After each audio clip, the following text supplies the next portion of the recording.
Hello അസ്സലാമു അലൈക്കും. അപ്പം ഒരു കോളിഫ്ലവർ റോസ്റ്റ് ആട്ടോ. അതിലേക്ക് ആവശ്യമുള്ള സാധനങ്ങളത് വേപ്പിൻ്റെ ഇല, പച്ചമുളക്, വലിയുള്ളി, തക്കാളി, ഉരുളക്കിഴങ്ങ്, മുളക് പൊടി, മഞ്ഞൾപ്പൊടി, മല്ലിപ്പൊടി, ജീരകപ്പൊടി, ഉപ്പ്. അപ്പോൾ ഒരു പാൻ അടുപ്പത്തിച്ച് അതിലേക്ക് ഓയിൽ ഒഴിച്ച്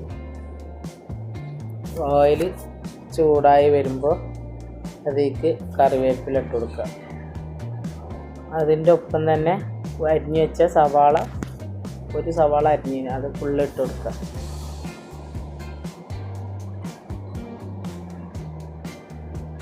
അതൊന്ന് വാടി വരുമ്പോൾ അതിലേക്ക് 2 പച്ചമുളക് കീറിയിട്ട് അത് ഇട്ട് കൊടുക്കണം. അതിൻ്റെ ഒപ്പം കുറച്ച് ഉപ്പും ആഡ് ചെയ്ത് കൊടുത്തുകൊണ്ട് നല്ല കുറച്ച് സമയം നല്ല വാട്ടിയെടുക്കണം.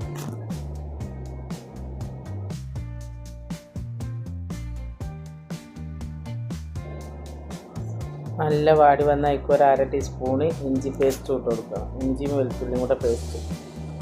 എന്നിട്ട് അതൊന്ന് മൂക്കോളം അതൊന്ന് നല്ല വാട്ടി അതിലേക്ക് ഒരു തക്കാളി അരിഞ്ഞ് വെച്ചത് അത് ഇട്ട് നല്ല പിന്നെയും വാട്ടണം. തക്കാളി നല്ല വാടി വന്ന് നമ്മൾ എടുത്ത് വെച്ച മസാലകൾ ഇട്ട് കൊടുക്കുക. മുളക് പൊടി, മഞ്ഞൾപ്പൊടി, മല്ലിപ്പൊടി, ജീരകപ്പൊടി, അതിൻ്റെ പച്ചമണം മാറുന്ന വരെ വാറ്റിയിട്ട് അതിലേക്ക് നമ്മൾ നല്ല ചൂടുവെള്ളത്തിൽ ഉപ്പിട്ടിട്ട് കുറച്ച് നേരം ഇട്ട് വെച്ച് നല്ല കഴുകി എടുത്ത കോളിഫ്ലവറാണത്. അത് അതിലിട്ടിട്ട് നല്ല മിക്സ് ചെയ്യണം. മസാലകൾ പിടിക്കുന്നവരാണ് ഒന്നും മിക്സ് ചെയ്തിട്ട് അതിലേക്ക് നമ്മൾ ഒരു ഉരുളക്കിഴങ്ങ് എടുത്ത് വെച്ചില്ല അതും ഇട്ടിട്ട് നല്ല മിക്സ് ചെയ്യും.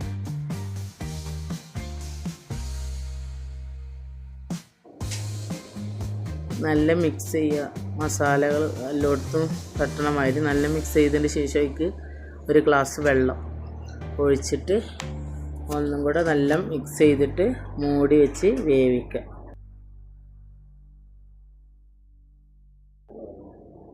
അപ്പോൾ അത് ആ മൂടിയൊക്കെ തുറന്ന് നോക്കുമ്പോൾ നല്ല പാകത്തിന് വെള്ളമൊക്കെ വറ്റി മസാലകളൊക്കെ പിടിച്ച് സെറ്റ് ആയിരിക്കണം. അപ്പോൾ ഇഷ്ടപ്പെട്ടാൽ നമ്മളൊന്ന് സപ്പോർട്ട് ചെയ്യുക.